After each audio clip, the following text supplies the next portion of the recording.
This is Plucking Off Bread's Diary. Alright, this is a tablature based tutorial, and let's start with the intro. So this is the tablature for the intro. Now take note that intro is also going to be played in the verse part, the first part of the verse. Okay, so I call it verse part 1. Okay, so let me tell you the chords first. What are the chords for this intro? So we have G major 7, F, C, G. Okay?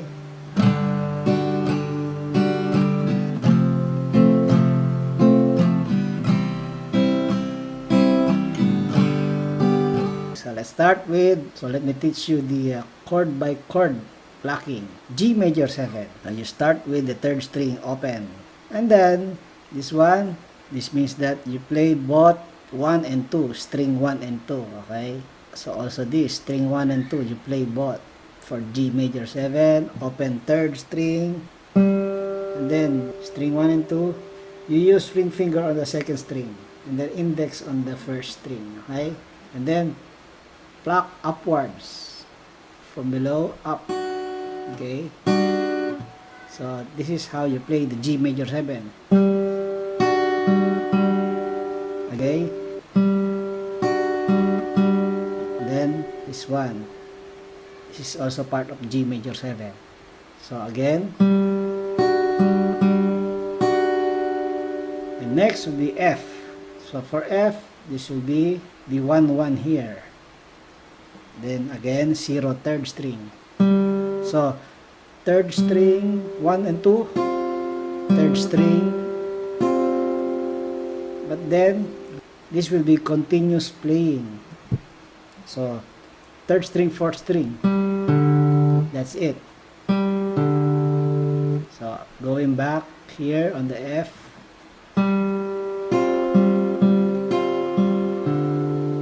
so that's how you play the whole F.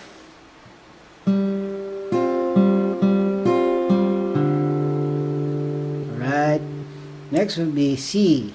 When you start the C, you use the G note on the 6th string.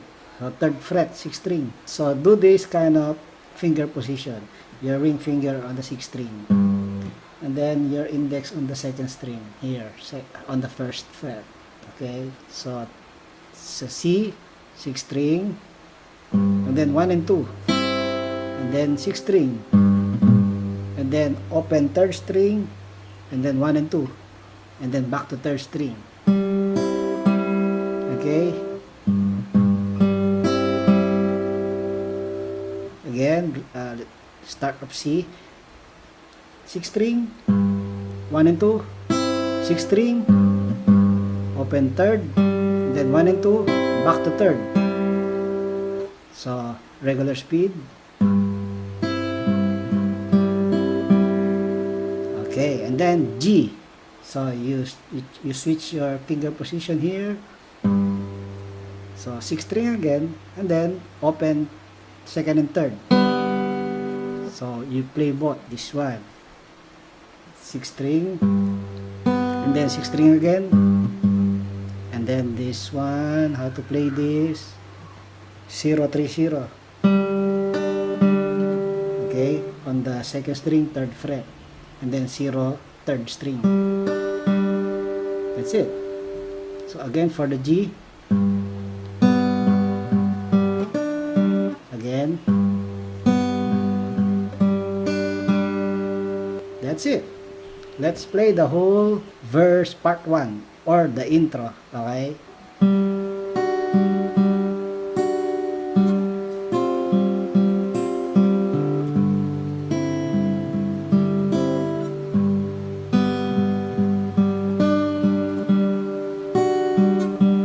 Okay, that's it. If you're going to repeat, so you have 3rd string here, and at the start of the pattern is another 3rd string. You start with another 3rd string open. So that's it. So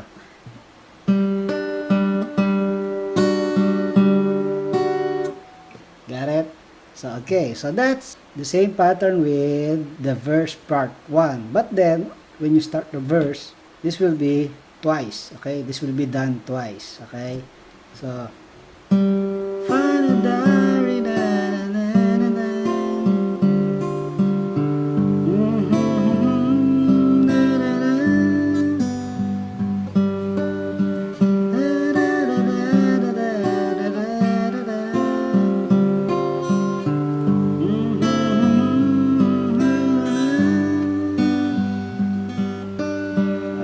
then let's go now to the next pattern, which is the second part of the verse. We call it the verse part 2, okay? The chords are A7, la, la, la, G, D7, B7, E minor, G7, C, na, na, na, na, G, then C,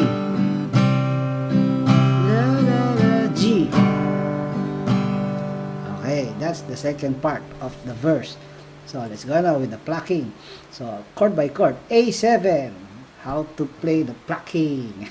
This is your additional to A7. This is the regular A7, right? Additional with first string on the 3rd fret. Okay, first plucking 4th string. Second will be playing both 1 and 2, string 1 and 2. Okay, so this is how it goes. 4th string, then 1 and 2, and then 4th string, 3rd string, then 1 and 2, and then 4th string. Slowly. Again.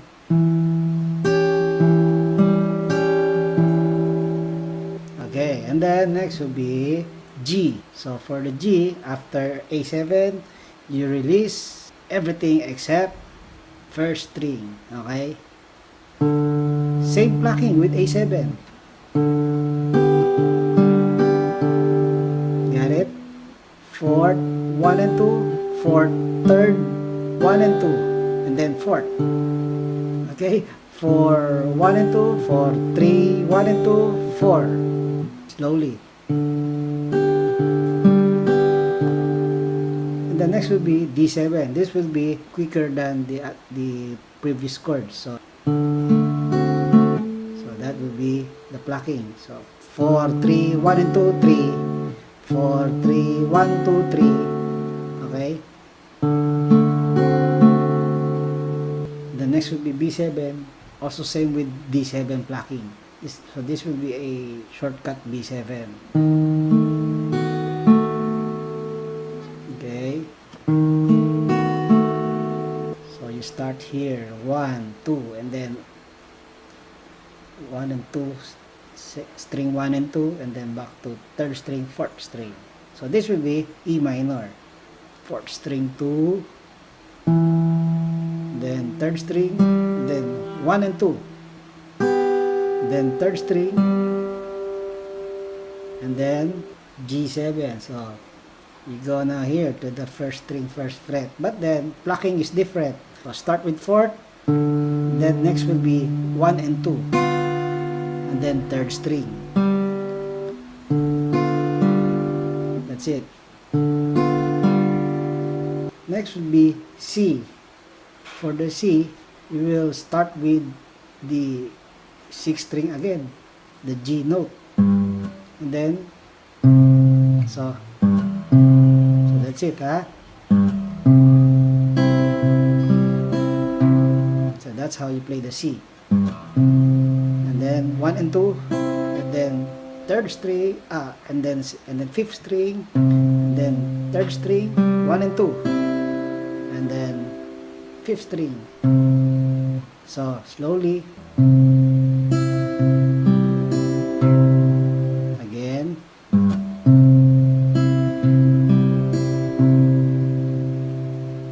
Okay, and then G. So for the G, this is how it will sound.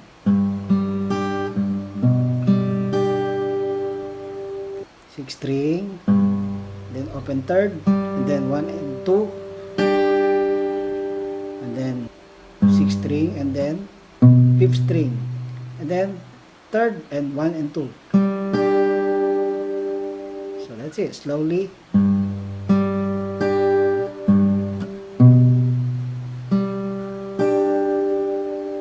Okay. And then C.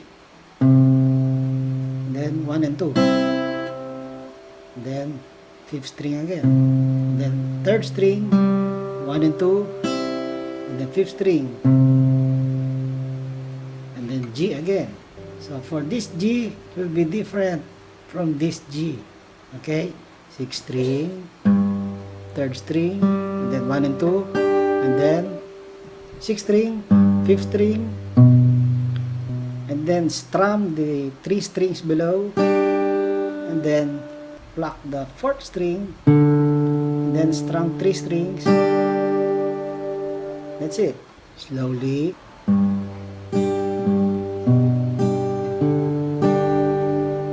And then you do the next verse. So let me play this part continuously, okay?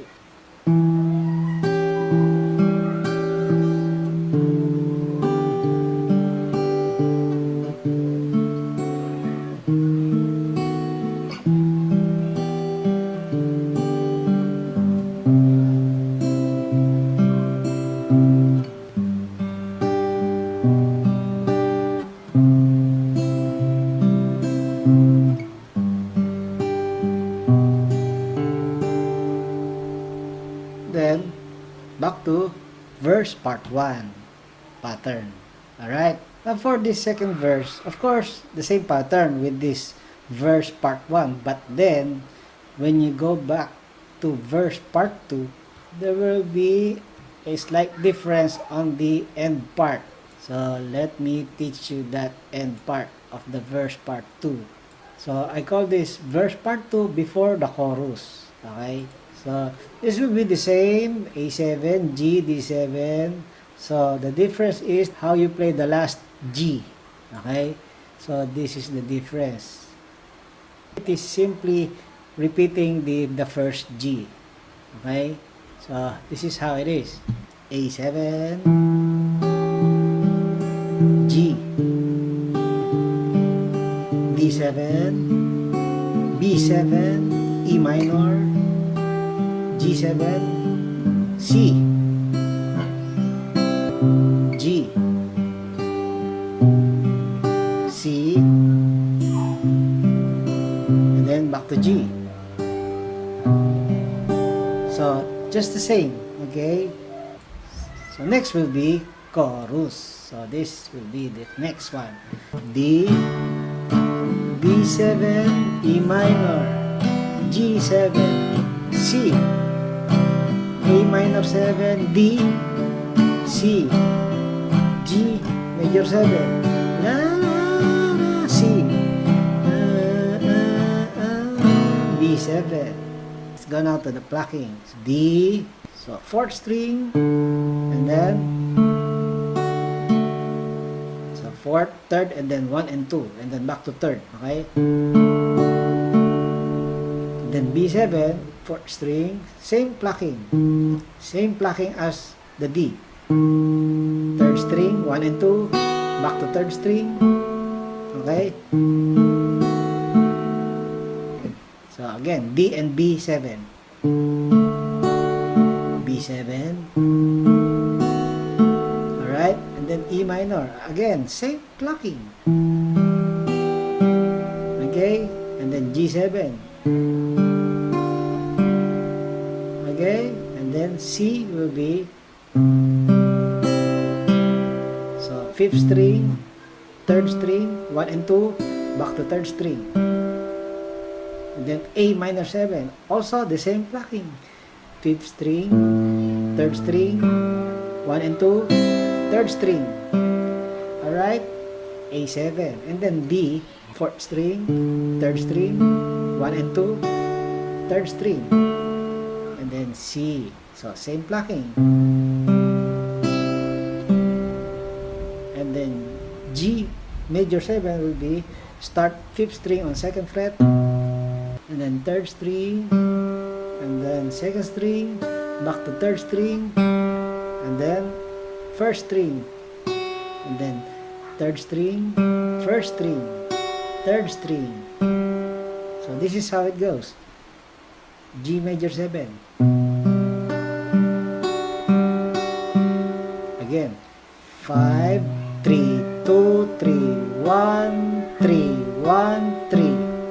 So I'm telling you the string numbers. Okay. 5, 3, 2, 3, 1, 3, 1, 3. Again. 5, 3, 2, 3, 1, 3, 1, 3. That's it. G major 7. And then C. For the C, 5th string. Open 3rd string. 1 and 2. And then 5th string again. And then open 3rd string. And then 1 and 2. So this is how it goes. Alright. That's it. And then B7 will be 5th string. 3rd string. 1 and 2. 3rd string. 1 and 2. So this is how B7 is. Okay, that's it. So let's play the whole chorus.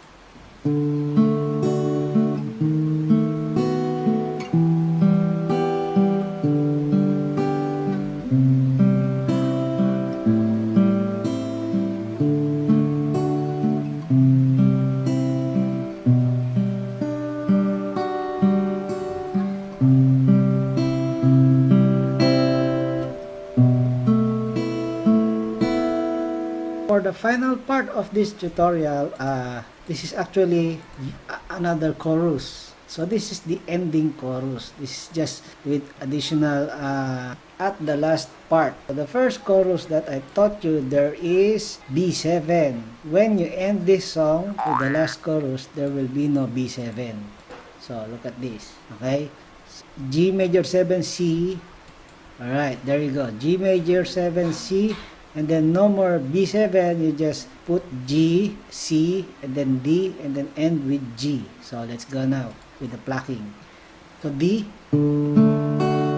B7, E minor, G7, C, A minor 7, D, C, G major 7, and then C, then G. So this is going to be what the difference from the other chorus is.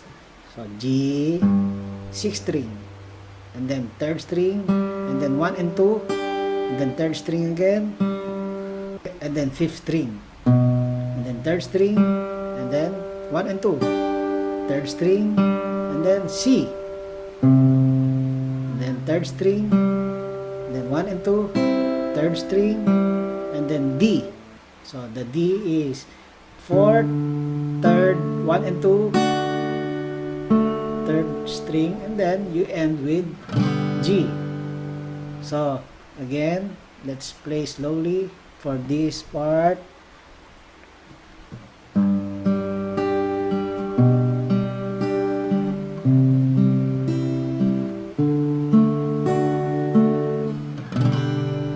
Okay, so let's play the whole ending chorus. Okay, D, B7, E minor, G7, C, A minor 7, D, C, G major 7, C, then G, 5th string, C, D, G. Alright? Alright, that's it. I'm wishing you the best of luck for this song. Alright? I know you can do it. Yeah. This is Parang Don.